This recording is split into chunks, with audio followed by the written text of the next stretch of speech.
এক ভাই প্রশ্ন করেছেন, তাবিজকে বিশ্বাস করা কি কোনো গুনার কাজ? তাবিজকে বিশ্বাস করা কোনো গুনার কাজ নয়, তবে কোনো ব্যক্তি যদি আল্লাহর উপর তাওয়াক্কুল করে, কোনো ব্যক্তি যদি আল্লাহর উপর পূর্ণাঙ্গ রূপে তাওয়াক্কুল করে তাবিজ ব্যবহার করে, যেই তাবিজটা কোরআন এবং সুন্নাহ মোতাবেক, তাহলে সেটা দ্বারা ইনশাআল্লাহ আশা করা যায় সে উপকৃত হতে পারে।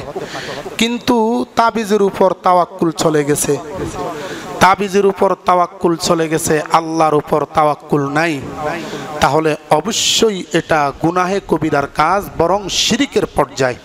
আল্লাহ পাক রব্বুল ইজ্জত সূরা তালাকের ৩ নং আয়াতে কারিমার মধ্যে বলছেন, ওয়ামান ইয়াতাওয়াক্কাল আলাল্লাহ ফাহুয়া হাসবুহ, যেই ব্যক্তি আল্লাহর উপর বিশ্বাস রাখে, তাওয়াক্কুল করে, সেই ব্যক্তির জন্য আমার আল্লাহই যথেষ্ট। এজন্য তাওয়াক্কুল করতে হবে আল্লাহর উপর, আর তাবিজটা যেন কোরআন সুন্নাহ মোতাবেক হোক। যেই কোনো মানুষের কাছে যাওয়া যাবে না, ফকির, নামাজ নাই, রোজা নাই, কিচ্ছু নাই, ওর কাছে গিয়ে আপনি তাবিজ আনবেন, তাহলে এটা কুফুরের শামিল। এই কারণে আমাদের দেশে বিশেষ করে আহলে হাদিস ভাইয়ের অনেক আলেম ওলামা একেবারে ডাইরেক্ট সমস্ত তাবিজ তোমারকে শিরিক বলে। আমারও মন চায় যে আমি ওটা শিরিক বলে দিই, কিন্তু শিরিক কেমনে বলবো? কিছু তো আছে কোরআন সুন্নাহ মোতাবেক।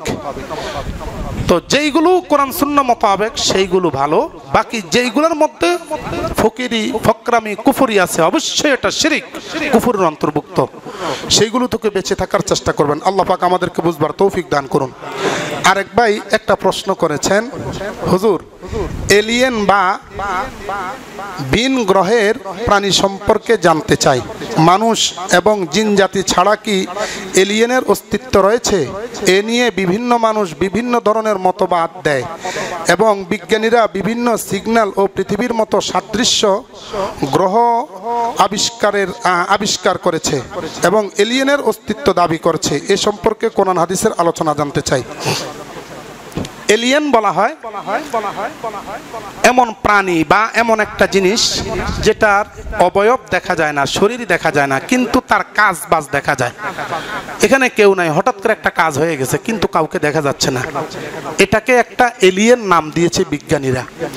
আসলে এলিয়েন বলতে আজ পর্যন্ত এলিয়েনের অস্তিত্ব আছে এটার কোনো প্রমাণ কোনো বিজ্ঞানীও দিতে পারে না, বরং বড় বড় বিজ্ঞানীরা বলে এলিয়েন ফেলিয়েন বলতে কোনো কিছু নাই। অনেকে ভাবে চন্দ্রের দেশে বা অন্যান্য গ্রহের মধ্যে এলিয়েন আছে। এখনো পর্যন্ত বিজ্ঞানীরা এটা সুসাব্যস্ত করে নাই যে হ্যাঁ এলিয়েন নামক কিছু আছে। এটার প্রমাণ এখনো পর্যন্ত দিতে পারে না ওই সমস্ত গ্রহে। বিভিন্ন গ্রহের মধ্যে যদি কোনো আচানক কোনো ঘটনা ঘটে থাকে, তাহলে আমরা মুসলিম হিসাবে কোরআন এবং হাদিস মোতাবেক আমাদের দাবি এটাই, নিঃসন্দেহে সেটা আল্লাহ পাক হয়তো ফেরেশতার মাধ্যমে করেছেন, কিংবা তার কুদরতি মাধ্যমে সেই সমস্ত কাজগুলো আঞ্জাম দিয়েছেন, এতে কোনো সন্দেহ নাই। যেহেতু আল্লাহ পাক রব্বুল ইজ্জত ফেরেশতা তৈরি করেছেন কোরআনুল কারীম দ্বারা প্রমাণিত, তাহলে ফেরেশতা দ্বারা এই সমস্ত কাজ আঞ্জাম দিতে পারেন, এটাই স্বাভাবিক। আর ওটাকেই তারা যেহেতু ফেরেশতা বিশ্বাস করে না, এই জন্য সেটার নাম দিয়েছে এলিয়েন। আর উনি আরেকটা কথা বলেছেন যে বিজ্ঞানীরা অনেকগুলা নতুন নতুন গ্রহ আবিষ্কার করতেছে। হ্যাঁ, আবিষ্কার করতেই পারে। কোরআনুল কারীমের মধ্যে আল্লাহ পাক রব্বুল ইজ্জত সূরা জারিয়াতের 47 নং আয়াতে কারিমার মধ্যে বলছেন, ওয়াসসামা বানাইনাহা বিআইদিন ওয়া ইন্না লামুসিউন, আসমান সৃষ্টি করেছি আমার হাত দ্বারা, ওয়া ইন্না লামুসিউন, এবং এগুলো আস্তে আস্তে প্রশস্ত করার দায়িত্ব আমার। তার মানে আসমান এবং জমিন এখন যতটুকু আছে এগুলো আস্তে আস্তে প্রশস্ত হচ্ছে এবং নতুন নতুন গ্রহ সৃষ্টি হচ্ছে। এটা কেবলমাত্র আল্লাহ পাক রব্বুল ইজ্জতে সৃষ্টি করছেন কোরআনুল কারীম দ্বারা, এটাই প্রমাণিত। অতএব নতুন নতুন গ্রহ আবিষ্কার করতেছেন, এটা তেমন অসাধারণ কোনো খবর না। এটা 1400 বছর আগে আল্লাহ পাক রব্বুল ইজ্জত কোরআনুল কারীমের মধ্যে বলে দিয়েছেন। এক ভাই একটা প্রশ্ন করেছেন, ইসলামে কি সুন্নতে খাতনার সময় গায়ে হলুদ করা জায়েজ আছে কি? এই উপলক্ষে সারা রাত গান বাজনা করে এবং অনেকের ঘুমের সমস্যা হয়, এটা জায়েজ হবে কি? এটা তো বুঝেনি, আর আমারে জিজ্ঞেস করেন কি জন্য? আমি সম্ভবত গত 3 বছর অথবা 4 বছর আগে আমি এখানে থেকে বলেছিলাম, যারা বাড়িওয়ালা আছেন ওনারা যদি একটু সোচ্চার হন, বাড়িওয়ালা ওনাদের পাওয়ারই তো আলাদা, যখন এখানে গান বাদ্য হয়, কারণ বিরুদ্ধ বললো বিপদ, কইব ইমাম সাহেব উস্কানি দেয়, উস্কানি দিচ্ছি না, ওরা গুনাহ কামাচ্ছে, আমাদেরকেও গুনাহ ব্যবস্থা করতেছে, ওরা গুনাহ কামাচ্ছে, আমার ঘুমের ডিস্টার্ব হচ্ছে।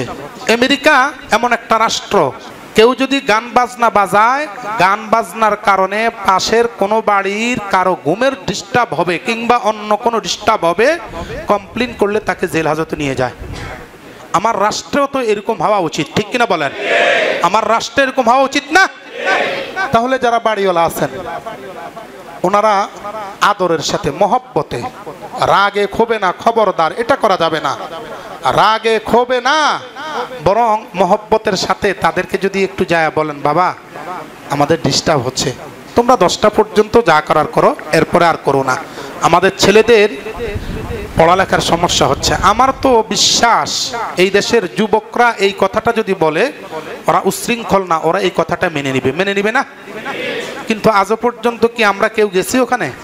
যাই নাই, কেউ যাই নাই। আমার কাছে, আমি এই জন্য মাঝে মাঝে বলি, যারা বাড়িওয়ালা আছেন ওনারা মানে বালিশের মধ্যে মাথাটা নাড়ায় নাড়ায়, গানের তালে তালে মাথা নাড়ান আর ঘুমান, ঘুম তো মজাই হইতেছে, তার টেনশনের কি? না জায়েজ জায়েজ, আমার কাছে প্রশ্ন দিয়ে কোনো লাভ আছে? আরেকটা বিকল্প পথ করা যেতে পারে, এটা হচ্ছে সরকারি সেন্টার। যদি আপনারা যদি কয়েকজন মিলে যদি আবেদন করেন যে রাত্র 10টার পরে যেন এই গান বাদ্যের ব্যবস্থা না করা হয়, এটা যেন বন্ধ থাকে বাধ্যতামূলকভাবে। আর সরকার যদি, বা এখানে কমিশনার সাহেব যিনি আছেন, আমি যতটুকু জানি উনি একজন দিনী মানুষ, উনি ধার্মিক মানুষ, ওনার কাছে যদি আপনারা যদি এই আবেদনটা সবাই মিলে করেন, তাহলে আমি নিশ্চিত, 100 নিশ্চিত উনি এটার জন্য ব্যবস্থা নেবেন। বলে দিবেন যারাই এটা সেন্টার ভাড়া নিতে আসবে অবশ্যই তারা রাত 10টার পরে গান বাদ্য বাজাতে পারবে না। কিন্তু আজ পর্যন্ত কেউ এটা করছেন? কেউ করে নাই। আল্লাহ তুমি আমাদেরকে বুঝবার তৌফিক দান করুন। গায়ে হলুদ এবং সুন্নতে খাতনার পরে যে অনুষ্ঠান করা হয়, এটা ইসলামী কোনো সংস্কৃতি না। গায়ে হলুদ এটা সম্পূর্ণরূপে হিন্দুদের থেকে আসছে, গায়ে হলুদ হিন্দুদের প্রথা, অতএব এটা একজন মুসলিম হিসাবে এটা করা অনুচিত, জায়েজ নয়। আর সুন্নতে খাতনার সম্পর্কে বলা হয়েছে, কেউ যদি এমনি স্বাভাবিক সুন্নতে খাতনা করানোর পর, ফতোয়ায়ে দারুল উলুম 4 নম্বর খণ্ডের মধ্যে উল্লেখ আছে, কেউ যদি সুন্নতে খাতনার পরে এমনি আত্মীয় স্বজনদেরকে দাওয়াত দেয়, বন্ধু বান্ধব দাওয়াত দিয়ে খাওয়ায়, তাহলে খাওয়াইতে পারবে। কিন্তু খাওয়ানোর সময় মনে মনে টার্গেট করে 5,000 টাকা খরচ হবে, অবশ্যই 10,000 টাকা যেন উসুল হয়। এটা হারাম, জায়েজ নাই। এটা কি? কথা বলেন না কেন? বুঝছেন না এবার? এমনি সুন্নতে খাতনা করা যদি খাওয়ান তাহলে কোনো সমস্যা নাই, কিছু পাওয়ার আশা যদি করেন তাহলে হারাম কাজ করলেন। আশা করি প্রশ্নের জবাব পেয়েছেন। হুজুর, ইসলামে কি স্যুট টাই পরা জায়েজ আছে কি? আপনি যে প্রতিষ্ঠানে চাকরি করেন, কোম্পানিতে হোক অথবা সরকারি অফিসে হোক, যেখানে চাকরি করেন, সেখানে যদি ইউনিফর্ম হিসাবে টাই ব্যবহার করতে হয়, স্যুট পরিধান করতে হয়, তাহলে আপনি পড়তে পারবেন, এটা জায়েজ আছে। কিন্তু সব সময় নামাজে আসার সময় সেটা পরে আসলেন বা এমনিতে ওটা পড়লেন, তাহলে এটা অবশ্যই একজন মুমিনের জন্য জায়েজ নাই। আমি গত কিছুদিন আগে একটা ইউটিউবে একটা ভিডিওর মধ্যে দেখছি, এই দেশের নাম করা একজন ব্যক্তি, আল্লামা বুঝজান, ওনারা কোত্থেকে এই সমস্ত কথাবার্তা বলেন। সূরা আম্বিয়ার 104 নম্বর আয়াত, ইয়াউমা নাতবিস সামাআ কাতাইয়িস সিজিল্লু লিল কুতুব, এই আয়াত দ্বারা উনি দলিল পেশ করছেন এই আয়াতের মধ্যে নাকি টাইর কথা বলা হয়েছে। আল্লামা বুঝজানে কোরআন শরীফ মনে হয় ওনারা ঘুমায় ঘুমায় পড়েন, আন্দাজি কোত্থেকে পেয়েছে। টাই, স্যুট টাইর কথা ইসলামে বলা হয়নি। বাকি এটা যেহেতু প্রয়োজন, একটা প্রেক্ষাপট, তাহলে এটা জায়েজ বলে দিলে তো হয়। কিন্তু আপনি এটাকে কেন কোরআন দ্বারা প্রমাণ করার চেষ্টা করেন? জাতিকে এইভাবে যদি মিথ্যা ডাহা মিছা কথা বলে বুঝাবার চেষ্টা করেন, আল্লাহর কাছে কি জবাব দিবেন? আল্লাহ আমাদেরকে বুঝবার তৌফিক দান করুন। আরেক ভাই প্রশ্ন করেছেন, স্বামী মারা গেলে স্ত্রীর ইদ্যত তথা স্বামীর জন্য শোক পালন করবে, কোথায় করবে? আর এই ইদ্যত পালন করার সময় কতদিন? অনেকে বলে 40 দিন। স্বামী যদি মারা যায়, এক কথায় সহজে বলি, কোনো ব্যক্তি যদি মারা যায়, তার আত্মীয় স্বজনদের জন্য শোক পালন 3 দিন। কয় দিন? 3 দিন শোক পালন করা জায়েজ, 3 দিনের পরে শোক পালন করা জায়েজ নাই। কেবলমাত্র স্ত্রীর জন্য স্বামী যদি মারা যায় তাহলে 4 মাস 10 দিন 4 মাস 10 দিন শোক পালন করবে। কোরআনুল কারীমের মধ্যে সূরা বাকারার 234 আয়াতে কারিমা আল্লাহ পাক রব্বুল ইজ্জত বলছেন, আল্লাযীনা ইউতাওয়াফাউনা মিনকুম ওয়া ইয়াযারুনা আজওয়াজ আরবাআতা আশহুরিন ওয়া আশরা। সেখানে উল্লেখ করা হয়েছে কোন মহিলা যদি তার স্বামীকে হারায় আর স্ত্রী যদি বেঁচে থাকে তাহলে তার জন্য ইদ্যত শোক পালন হচ্ছে 4 মাস 10 দিন, 40 দিন না, 40 দিন ভুলভাল কথা। এক্ষেত্রে সোনা গয়না ব্যবহার করবে না, সুগন্ধি জাতীয় কোনো কিছু ব্যবহার করবে না, স্বামীর বাড়িতে থাকবে, প্রয়োজন যদি না হয় ঘর থেকে বের হবে না 4 মাস 10 দিন। এটা ওয়াজিব। কোনো ব্যক্তি যদি তরক করে অবশ্যই গুনাহগার হবে। এটাকে ইদ্যত বলা হয় আরবিতে, বাংলাতে এটাকে শোক পালন বলা হয়। আর এখনকার যে যুগ বাড়িছে, স্বামী মারা গেলে বুঝি আবার ইদ্যত পালন করবে, এত খুশি হয়ে যায় আরেকজনের কাছে যাইতে পারবো। আল্লাহ তুমি আমাদেরকে বুঝবার তৌফিক দান করো। হযরত, আমার বাবা মারা গেছেন আজকে 32 দিন হয়েছে। আমার পরিবার আমাকে বিয়ে করাতে চায়, কিন্তু বাবা মা মারা গেলে 18 মাসের আগে বিয়ে করা উচিত নয়। আমাকে অনেকেই বলেছে, কথাটি কতটুকু সত্য কোরআন ও হাদিসের আলোকে জানাবেন। একটুও সত্য না, ডাহা মিছা কথা।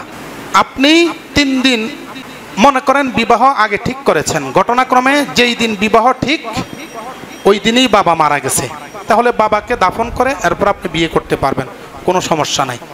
আল্লাহর পুরা বছরে যেই কোনো সময় যেই কোনো দিন সব সময় 24 ঘন্টা বিবাহ করতে পারবেন, বিবাহ দিতে পারবেন। তবে হ্যাঁ, একটা সামাজিক বা রাসূলুল্লাহ সাল্লাল্লাহু আলাইহি সাল্লামের থেকে একটু ইঙ্গিত এরকম পাওয়া যায়, যেহেতু একটা লোক মারা গেছে তার জন্য শোক পালন করেন 3 দিন, সেটার জন্য 3 দিন, ওই 3 দিনে